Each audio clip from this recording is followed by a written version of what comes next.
अस्सलामु अलैकुम, खुश आमदीद। उमाइमा स्टोरी प्लैनेट। हमारी आज की कहानी का उन्वान है गुजरांवाला के बट। उम्मीद है आपको पसंद आएगी। कुछ लोग खाना खाने के लिए ज़िंदा रहते हैं और कुछ लोग सिर्फ इतना सा खाते हैं जिससे ज़िंदा रहें। पर गुजरांवाला के बट साहबान का मामला अलग है।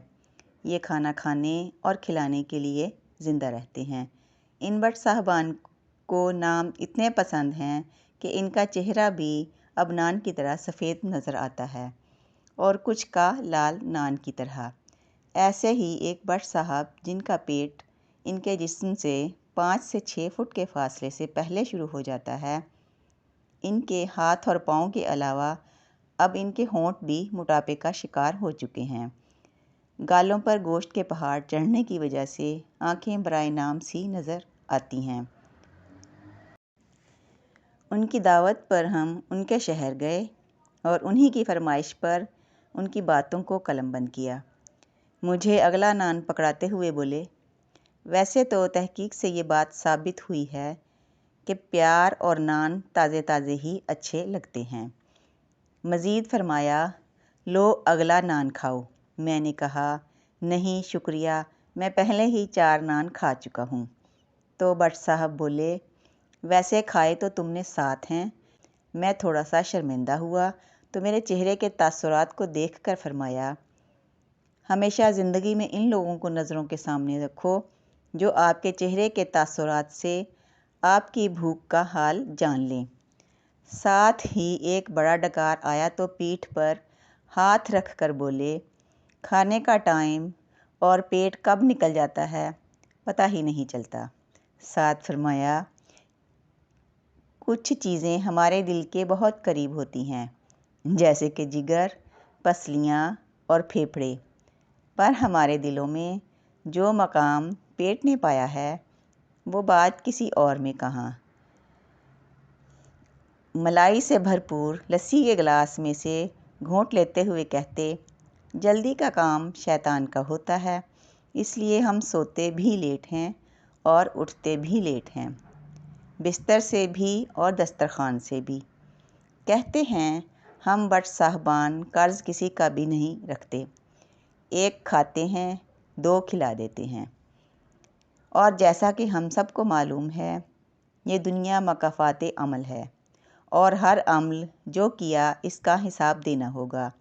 किसी को दी गई दावत उसको तब तक चैन से बैठने नहीं देगी जब तक वो दोबारा दावत न दे। इस तरह गुजरांवाला में दावतों का एक लामहदूद सिलसिला चल निकला है। कहते हैं अक्सर बट साहबान सिर्फ़ इस वजह से मुहज़्ज़ब नज़र नहीं आते क्योंकि उन्हें अच्छी तरह पता है कि मुहज़्ज़ब तरीके से खाना खाने से इंसान अक्सर भूखा रह जाता है। मज़ीद फरमाते हैं, लोग रोटी के बाद चाय या बोतल लेते हैं, हम रोटी के बाद फिर रोटी लेते हैं। शायद यही वजह है गुजरांवाला में तोहफे में परफ्यूम की बजाय फक्की दी जाती है। साथ ही मुस्कुराकर बताया कि जब हम छोटे होते थे तो घर से दवाई के पैसे लेकर निकलते थे और उन्हीं के चिड़े खा लेते थे। शायद इन चिड़ों की बद्दुआ के नतीजे में अब हमारा पेट इनके घोंसले जैसा दिखता है। मज़ीद बटों की सकाफ़त पर रोशनी डालते हुए फरमाया, हर ईद के त्यौहार पर हमारी बेगमात हमारे नए कुर्ते की तारीफ़ नहीं करती, बल्कि बेगमात कह रही होती हैं, अज रज के तुसी रोटी खाधी, किन्ने सोहने लग रहे हो माशाल्लाह। कहते हैं यहाँ हर पंचायत और मुर्दे को दफनाने के फ़ैसले बाद में होते हैं, रोटी में क्या होगा इसका फ़ैसला पहले होता है। साथ ही गहरी सोच में डूब गए और बोले, ये बड़ी हैरत अंगेज़ बात है कि हम लोगों को साइंसदानों के नाम तो याद हैं, ये भी याद है कि कौन सी चीज़ किसने ईजाद की, मगर क्या कभी किसी ने सोचा सबसे पहले चने की चाट किसने ईजाद की?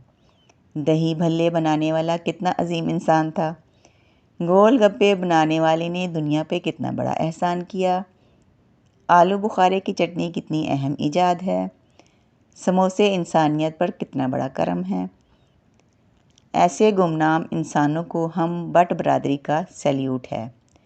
آخر میں مجھے یہ کہہ کر انہوں نے اجازت لے لی کہ سدھو صاحب کھاتے رہا کریں، کل کا کیا پتہ منہ میں دانت ہوں یا نہ ہوں۔